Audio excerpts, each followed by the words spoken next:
Olha só, nós vamos começar por Brasília, flores, espinhos e problemas diversos. Lá teve depoimento do presidente do INSS, do Volney Queiroz, indagado por tanta gente.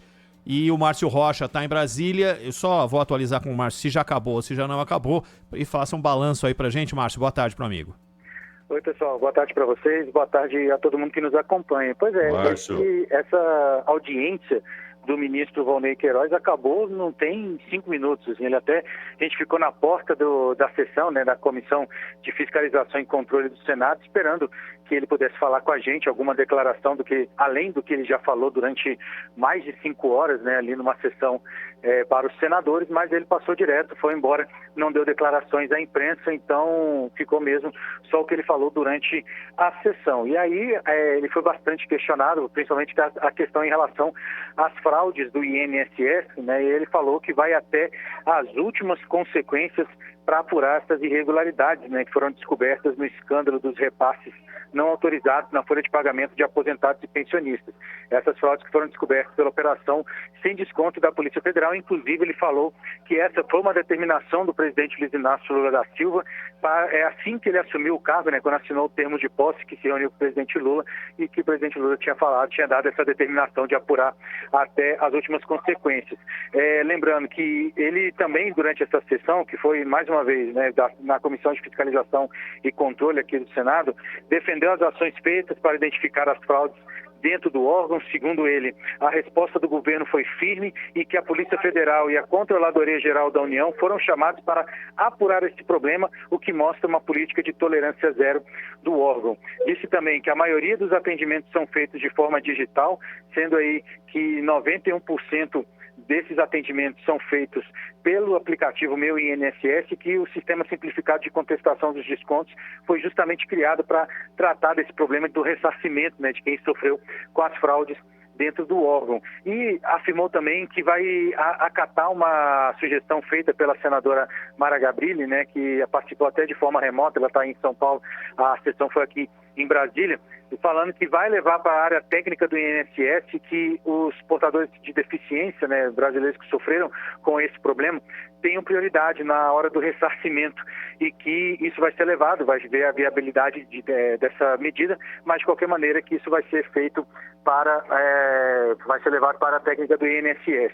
Também afirmou que esses problemas começaram antes do início do atual governo, principalmente depois que uma medida provisória do então governo do presidente Jair Bolsonaro foi editada em 2019 e depois uma lei que foi aprovada pelo Congresso em 2022 acabaram prejudicando a fiscalização das entidades que descontaram esses recursos de aposentados e pensionistas.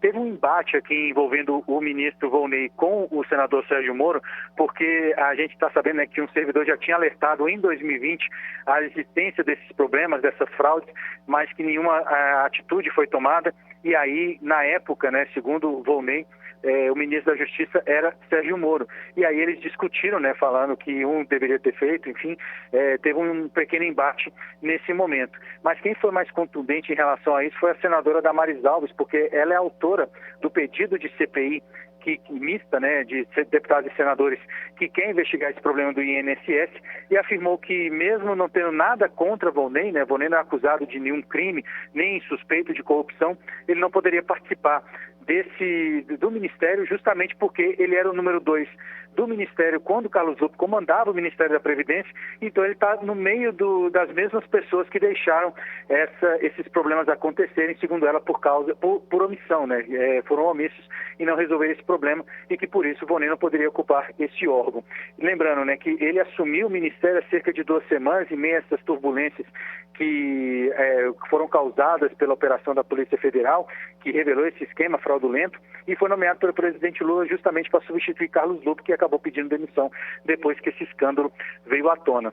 Só para a gente finalizar, ontem a gente teve uma coletiva do INSS, né, o presidente do INSS, Gustavo Valer, também falou, né, trouxe dados, um balanço do primeiro dia de pessoas que pediram, né, que foram notificadas por causa dos descontos na folha de pagamento. E aí a gente lembra, né, que 480 mil pessoas foram notificadas, né, para saber se tinham autorizado, se o INSS queria saber se essas pessoas tinham autorizado esses descontos na folha de pagamento.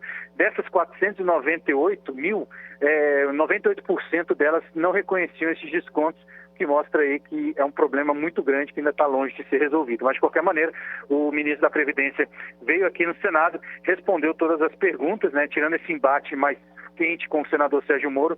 Foi uma sessão até meio morna, agora ele já foi, e aí a gente agora segue acompanhando os desdobramentos dessa operação da Polícia Federal. Boa. Valeu, Márcio. Obrigado pela tua participação aqui. Grande abraço, bom trabalho. Um abraço, pessoal. Tchau, tchau. Valeu. O Zaidan, foi esse? Não sei se chegou a ver as imagens, os áudios desse embate que teve aí entre Sérgio Moro e o Volney. Mas, claro, o Volney falou claramente a respeito do início do processo e o Sérgio Moro estava focando mais no final do processo. E acho que essa discussão específica vai permanecer por muito tempo, de quem era o pai dessa situação e quem não resolveu essa situação. Acho que vai ficar... E aí entra em todo o aparato de divisão, de mobilização de um lado e de outro, pensando em 2026. É óbvio que vai ser desse jeito. E a última análise de tudo, e aqui é a mais importante, que é a situação dos aposentados que precisam ser... o que me preocupa é essa parte ficar em segundo plano, que é como vai ser feita a solução, chegar a uma solução para o dinheiro chegar no bolso da pessoa que foi lesada. Claro, a CPI será assim, havendo CPI, inclusive o PT se mobiliza para ter o comando de uma comissão parlamentar mista de inquérito, teria de contar com o apoio de outros partidos, é claro, porque ele não tem maioria. Agora, essa conversa, o Ronald, se ela se dá entre o ministro e um parlamentar qualquer, faz parte desse jogo aí que você descreveu muito bem. Agora, o Moro era ministro da Justiça em certo período, quando já havia esse problema, quando já havia o uso do INSS para desviar o dinheiro dos aposentados, para roubar os aposentados. Então, convenhamos, né? A denúncia lá de 19 aconteceu quando ele era o chefe da Polícia Federal como ministro da Justiça, né? Exato, exatamente. Então, logo o Moro vai discutir isso, mas vai ser a tônica no Congresso de como o assunto vai ser debatido. Essa será a tônica aí, né? Começou quando, por que não se soube antes, o que aconteceu, o que foi feito com denúncias anteriores, e assim vai. Agora, por sua vez, hoje o que há é uma postergação, né?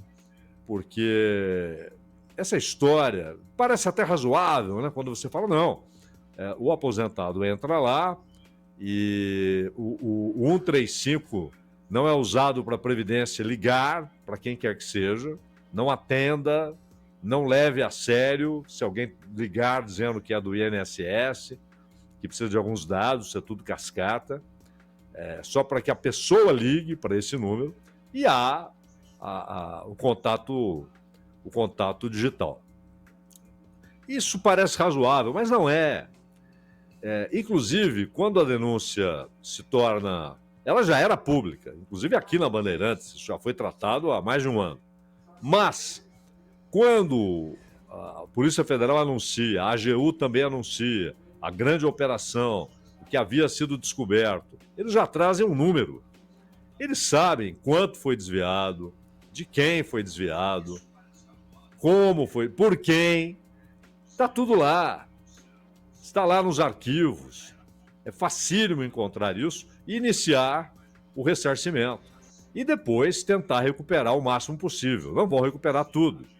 Uma parte desse dinheiro foi queimada, né? Inclusive em viagens, como foi relatado pela própria Polícia Federal. Mas eles estão enrolando e ganhando tempo. Não é ganhando tempo por ganhar tempo, mas é a obsessão que há hoje para tentar economizar cada centavo. Aliás, daqui a pouco você trouxe um assunto muito importante para a gente falar, que é o do Bolsa Família, né, Ronaldo? Exato, Zaidan. É uma das notícias, porque houve uma mudança de regra. A gente vai fazer